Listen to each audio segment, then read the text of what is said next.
What is up, you guys? I got another episode of Thinking with Mike coming here, and I got Ken Rife with me, and today is a doozy. We get into kind of how to discern information that's coming into you. Like, who are you listening to, how to find their biases, how to use those biases to your advantage. That's going to be really, really valuable, especially in this time of the marketplace. Okay, Totally. So looking at that. Then we're going to talk about what?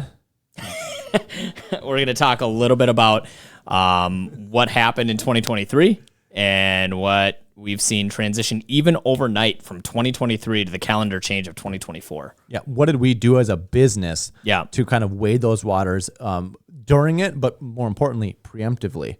We'll also tell you if Mike is in fact broke. I'll tell you that. Does come up. Not telling you now. Not telling you now. We talked about we've been growing our team quite aggressively lately, and it's been really, really good and organic. We're going to get into why that's been happening, why agents have been choosing our team. And then if you stay till the end, I'm going to give you a quick market prediction for 2024. And I think it's worthwhile checking out. It's pretty bold. And it's not, I don't think it's the prediction you've probably heard from a lot of real estate professionals out there. I think it's well thought out. And I think it's something that, gives us a little bit more education than a lot of the predictions that are out there that might be with rose-colored glasses. Agreed. So thanks a lot, guys. Ken, thanks for coming on again. I know the schedule's been really, really busy, right? Yeah, been a little busy, but different kind of work. Generally speaking, we're building bridges, making connections, really still working on our 2024. Yeah, absolutely. Even though it started, we can half into it now. Yeah. Jan 9th. I'd say that the lid came off the market a little bit last week. I felt we were talking about this in our group chatter, and I want to touch on that group chatter here in a second, but I kind of felt like there was this wave of people reaching out, and you can just kind of feel all of this mounted pressure of people holding. It's like, we're going to wait for the market to improve.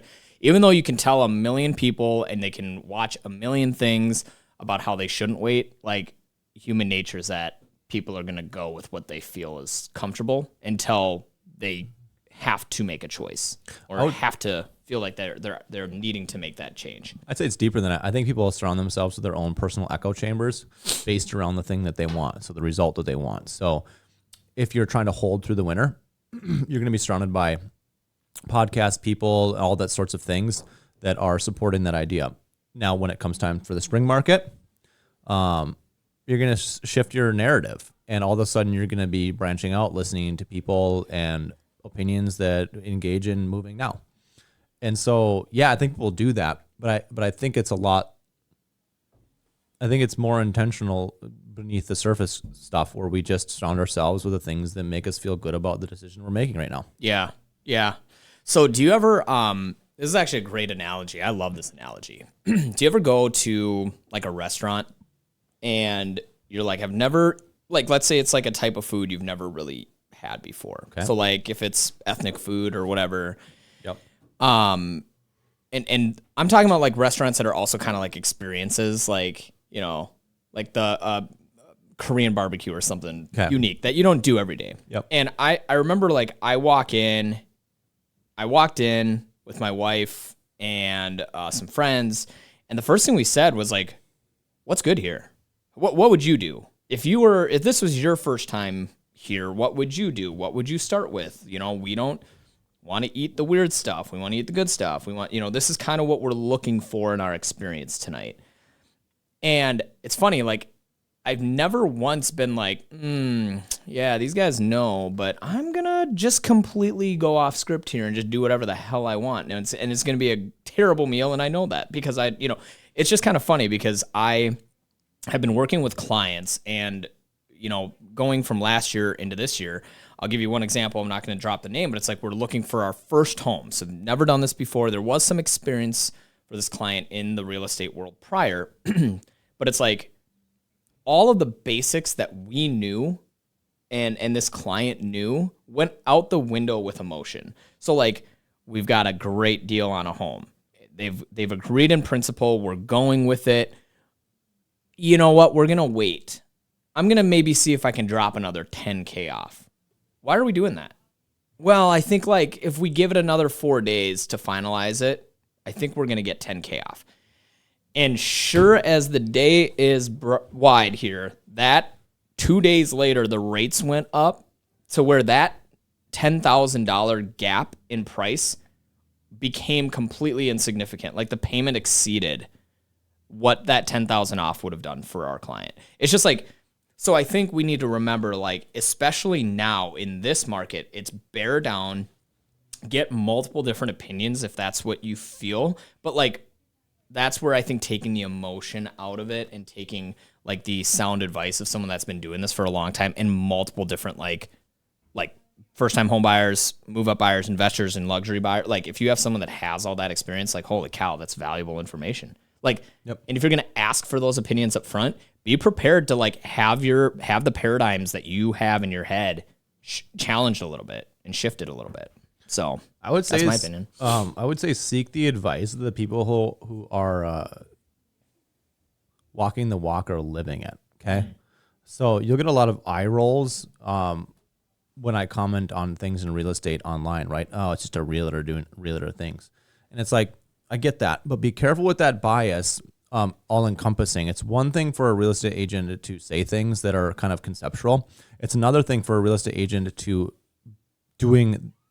that is currently exactly doing the things that he is right now and actually believing with them and engaging in the market in a place where he's actually putting his family's net worth on the line as well. So I wouldn't take an implicit bias one way or the other. Like unpack the layers. Okay.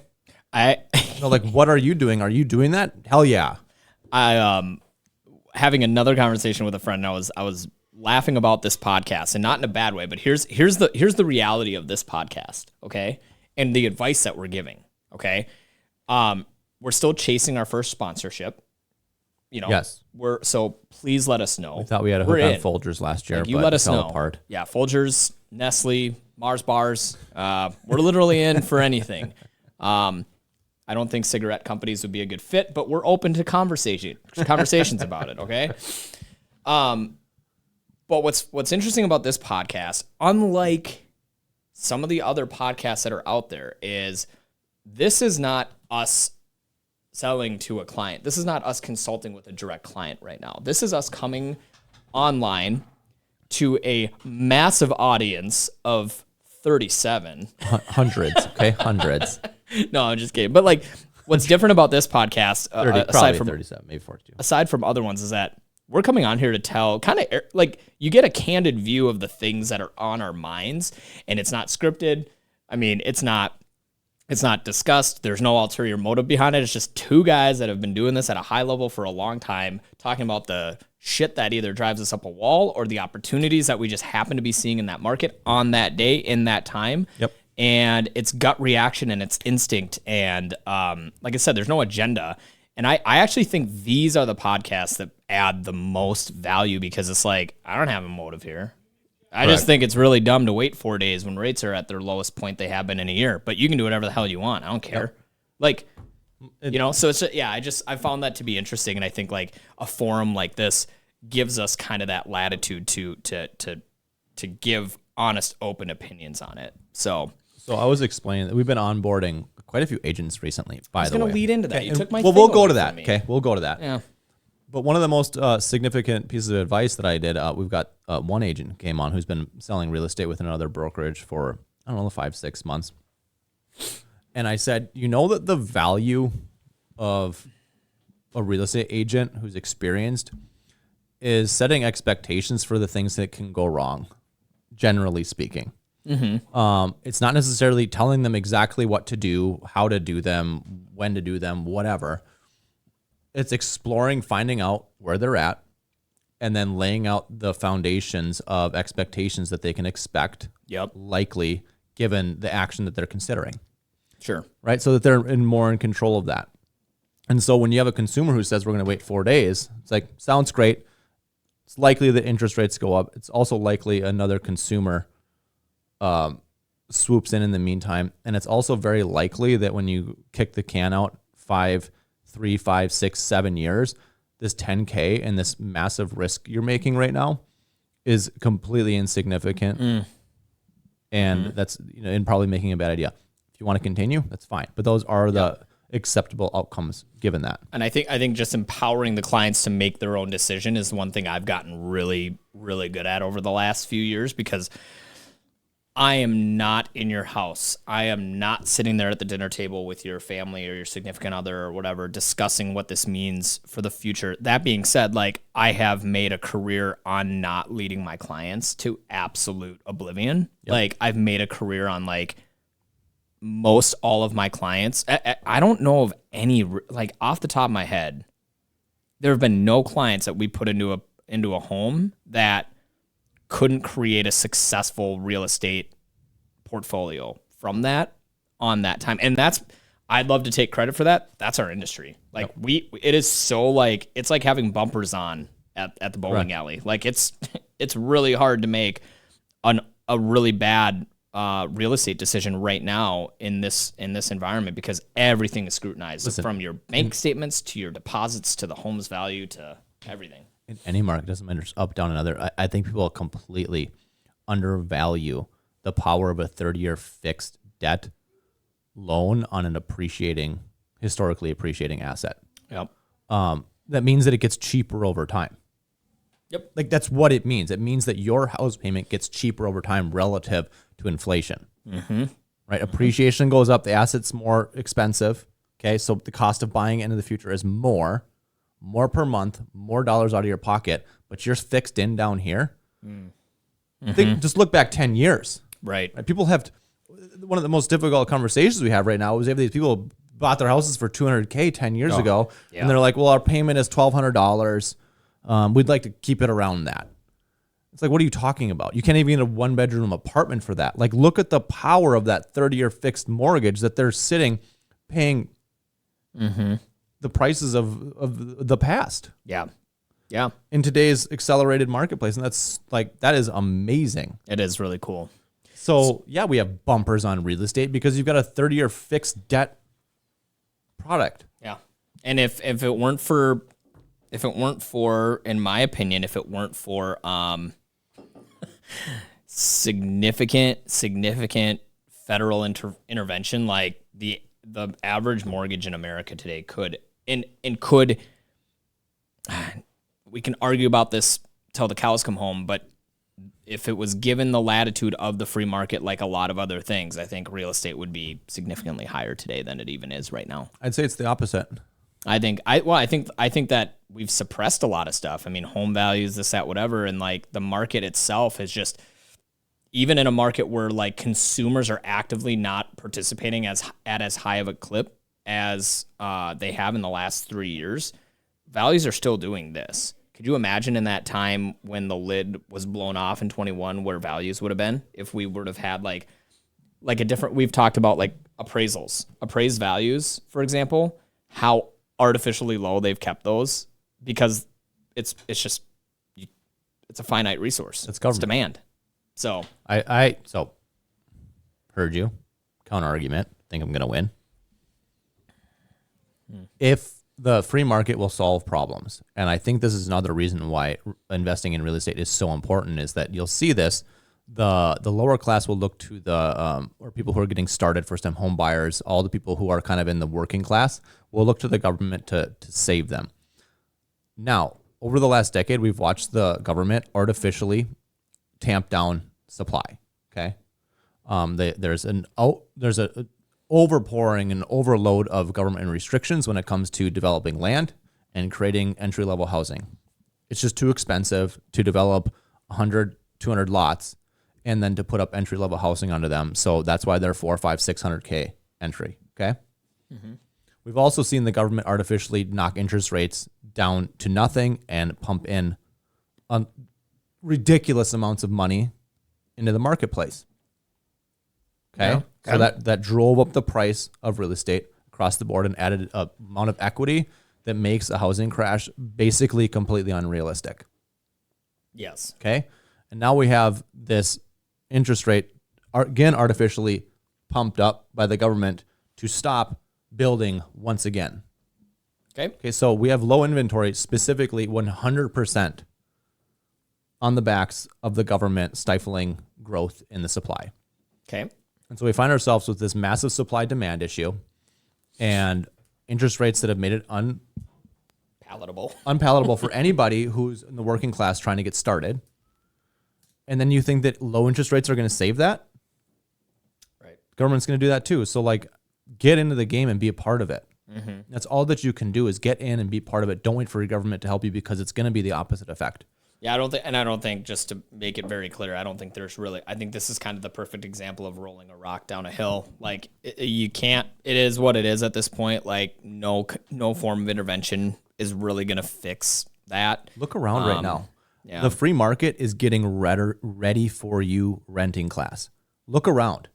You'll see apartment starts everywhere. Yeah. Okay. What do you think the free market's doing? They're going, residential real estate is going to go through the roof. And guess who's not going to be able to afford to buy a house into the future when rates do come down? And if you the renting class. And we are ready for you because look at all these apartment buildings that we're building for you. And if you think that those rental rates are going to be reasonable, They are you not. got to think again. I mean, the cost to build an apartment building has exponentially increased from 10 years ago. Here's where you're going to see the pricing. Okay, this is historically accepted number for rental residential housing. Rental properties is that people want to see 3x income to rent. Okay, so they're going to look at the average medium income. Let's say that's 100,000. They're going to say that means that we want on average our rents to be right at that. Was that like 2,800? 24 to 2,800 range. Yep. Yeah, because you gotta build in some value add in there. So like I think they'll look at the $33,000 kind of annual number for your rent roll at 2,800. So that would be that 27, 28, and then I think they'll cut like 400 to 500 for. Yep. You know what I mean? If it's a self-managed project, but I mean, think that's $2,300, guys. Anyways, what I was trying to say is that these apartment buildings are going to be designed to take 30% of the medium of your take-home income. Yep. So these apartment buildings come in, they say we're going to capture 30% of their of the renting class's income. Correct. Okay. Yep. And so that's where it's going to be. Mm-hmm. You're not going to find deals, and you're all of my like previously owned inventory, my apartments that I have like within Waconia where there's these big apartment buildings going up. I'm enjoying it because now my one bedrooms that are 1,500 at the new mine sitting at 1,100, 1,200 are a value. Yeah, and you get to provide a service that makes sense for you, but also makes sense for your renters, which is like the best case scenario out there. And I would say this, like I don't think most people that are landlords are out there to get their renters. Like that's not, they need renters. So like you want to treat that segment as best you can, but the bottom line is that cost to acquire and cost to procure that service is only getting more expensive, from management companies to technology upgrades that are needed for payment services, for taxes, for like, it's insane how much that's going up. I'm going to tell you, these new apartment buildings that are being developed, they are really nice. Oh gosh. Okay. They are phenomenal product. Okay. Yeah. That doesn't mean it's not a trapdoor. Oh, yeah. It's wonderful. You can do this. You can do that. You're fluid. You have the pool here. You can hang up your dry cleaning and somebody does it for you. You don't have to worry about things breaking, whatever. Like, I get it. Soothing. There was a video. You're paying for it. There was a video by Grant. We're going to finish this topic up and then move on to the next one. There was a video by Grant Cardone about 4 or 5 years ago. And I'll never forget it. He was holding his cell phone up and he was taking this video of him on the lake and, turning around. And he's like, look at this house I'm living in right now. It's pretty freaking sweet, isn't it? And he was there boasting about how he never will own a property. Okay. Yep. So hear me out. This is Grant Cardone, extremely well known, makes a crap ton of money, has done really well in like multiple different business segments. Okay. And he's sitting there going, I have this 8-bed, 7-bath home on the lake on a premier lake. And you know what? You know how much of this building I own? None of it. And you know what? I never will. I'll never own real estate. 2 effing years later, okay, this guy was filling arenas, selling coaching to real estate and mortgage professionals about how to sell to consumers because buying's the greatest thing on the planet. And I just did like the V8 forehead smash, like, duh. By the way, He owns $40 million beachfront in Miami, I can't stand it. $60 million beachfront in LA. If Grant Cardone And a wants to high come, rise if Grant Cardone in- wants to come like, on he this owns all three channel of those. and dispute that, but like, dude, like, come on. Like, I'm telling you, like, someone that was ardently that had made millions of dollars probably on that video alone, purporting how bad purchasing was for you, 2 years later was selling out stadiums to loan officers and real estate agents, the people he had just taken a crap on for the last forever of his life, and selling them programs on how to increase your business and why, like, pitching value to your clients. It was just the most comical thing in the world. So I think anyone that's gone up against real estate ownership has at some point in their career, life, line of thinking completely done a 180. Dave Ramsey did it. Dave Ramsey was very, he was pretty hesitant on buying versus renting. And that's all he talks about now. Grant Cardone, Gary Vaynerchuk, like all of these people. So I would just encourage you to take a look at the numbers and just understand also, like, those coaching programs work for about 2% of the people that are listening, and they're not going to work for 98%. Home ownership, data backed, Duns and Bradstreet backed, Wall Street backed. I mean, it is the most utilized, high utilization investment you can make. By the way, all the major bears like Patrick Bet Davids, he ran specials on why the housing market was going to collapse. And I watched these things. I'm like, this is just predicated on like things that don't necessarily matter. But anyways, even the biggest bears have completely flipped. Yeah. He's coming out now a year later after he's saying that there was going to be a 50% implosion and saying that real estate agents would be negligent in telling their consumers to wait for pricing to come down. Mm-hmm. So like even the biggest bears flip. So like you can listen to these people, all these influencers, get a lot out of them. Grant Cardone, I learn a lot from listening to Grant Cardone's stuff, but you also pay attention to their actions, right? Mm-hmm. So like, what is he actually doing? Oh, he's spending literally hundreds of millions of dollars of personal money to buy rare personal property. Finite property, yeah. Yep. Like, okay, cool, smart. And then Patrick Bet David, he's got a lot of wonderful things with business and commentary, but then he's off some places because you can it doesn't pass the smell detector. And just remember, like, when you're Patrick Bet David or Gary V or Grant Cardone, you can afford to be wrong about a few things. You can.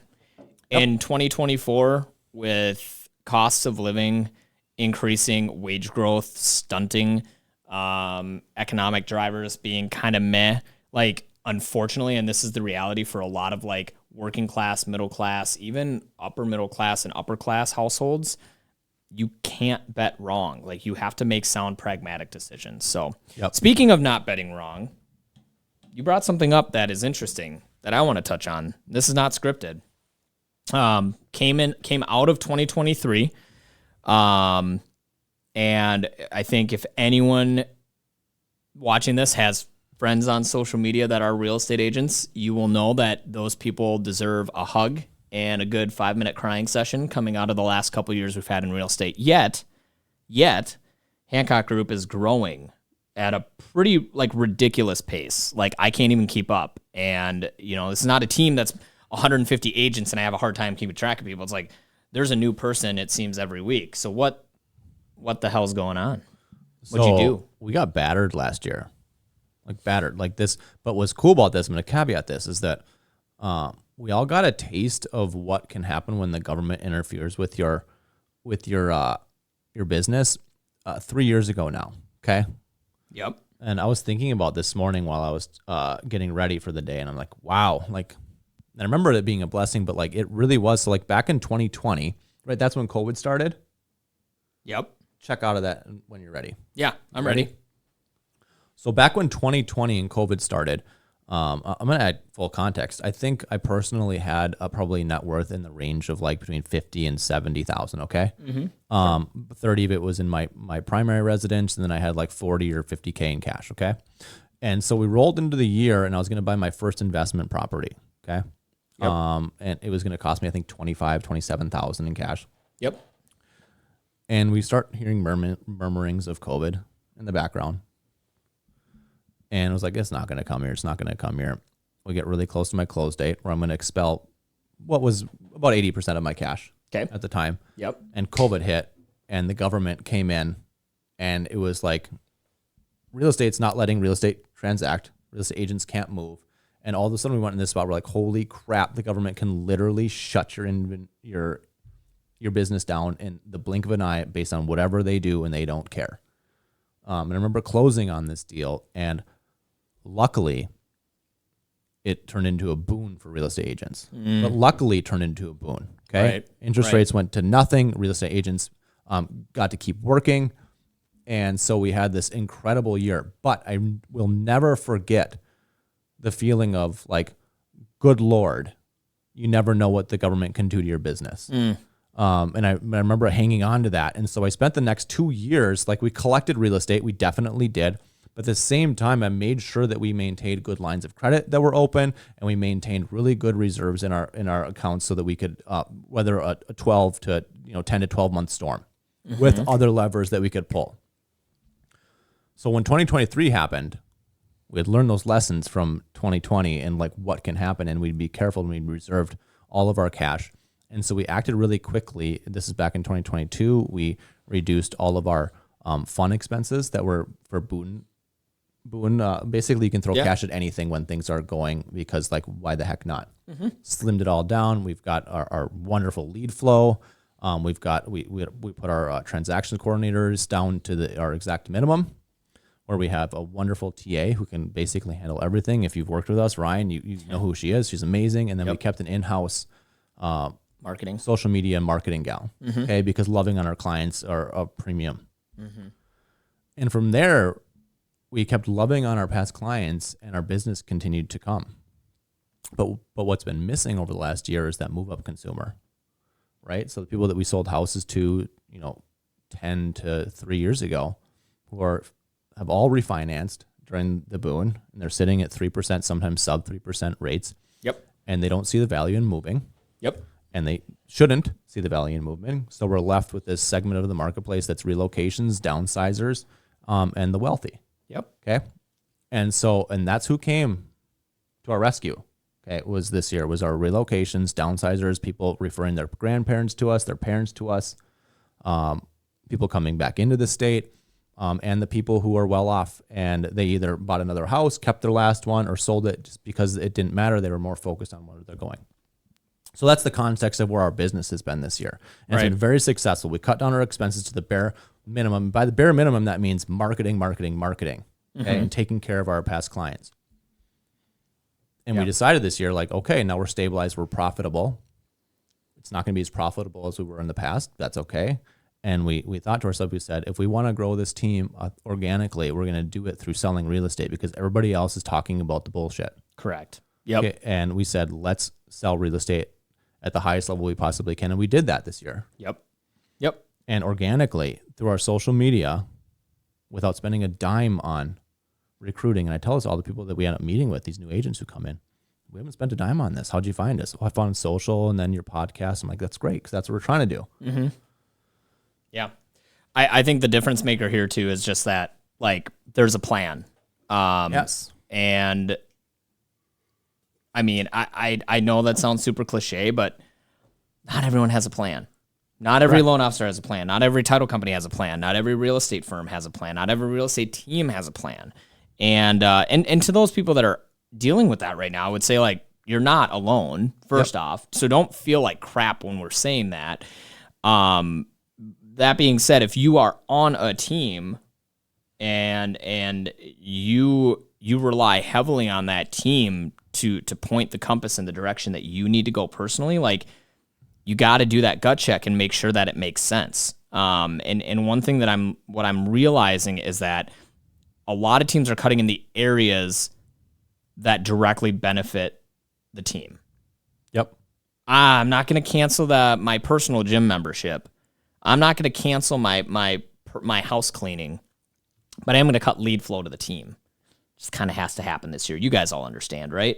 I heard this. It's been 13 years now during the housing recession. Remember that? I remember listening to a business person talking about cutting lead flow and cutting out their divisions of revenue. And they said, you're never going to run faster again by cutting off your legs right now. Oh, yeah. Right? Yeah. So true. So we found out where our legs were. Yep. And we built those stronger. We cut off all the other shit that didn't really matter. Excuse my language. I'm trying to get better at that. Yeah.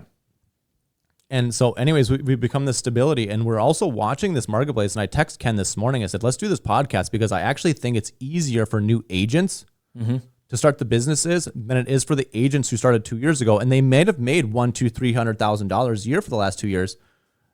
Because guess what? Everybody was a consumer. Everybody could buy or sell real estate during those times. Right now, that's not the case, and it should not be your job to convince people to move anyways, because most of the time, it's the right move to hang tight right now. Yep. I think the real estate industry in general is a great analogy. Is how big is your catching mitt? Like that's what it is. Is like we're not there to create the pitch. We're there to catch that pitch. And I know that sounds silly, but like that's truly the case. Like the market moves in large numbers and extremely large quantities as a group, and we are there as an industry to catch and service and make sure that we align with however our clients and constituents need that. So I think being on a team that is prepared to catch and then to treat those clients really well, that's your key. Splits, oh my God, I can't talk to you enough about how you can manipulate splits. It's like in the mortgage world. You can manipulate rates in any way to make it look sexy on paper. And then when they get to that closing, if you have a seasoned, really like knowledgeable person guiding you, like you'll realize like, oh, I'm getting screwed. Yep. Got it. It's the same thing with like the real estate side of things. You see this all the time. You hear about the splits and this, that, whatever. And it's just like 0% of zero is, or 100% of zero is zero. You know what I mean? Yep. 90% of a 25% increase in your business, that's significant. So just some food for thought. So the agent we were interviewing yesterday, who's going to proceed, by the way, awesome. I think she's a great fit. We go through our comp sheet, talking about that, and she goes, is there anything else? And I'm like, no, I made this comp sheet because I saw another comp sheet.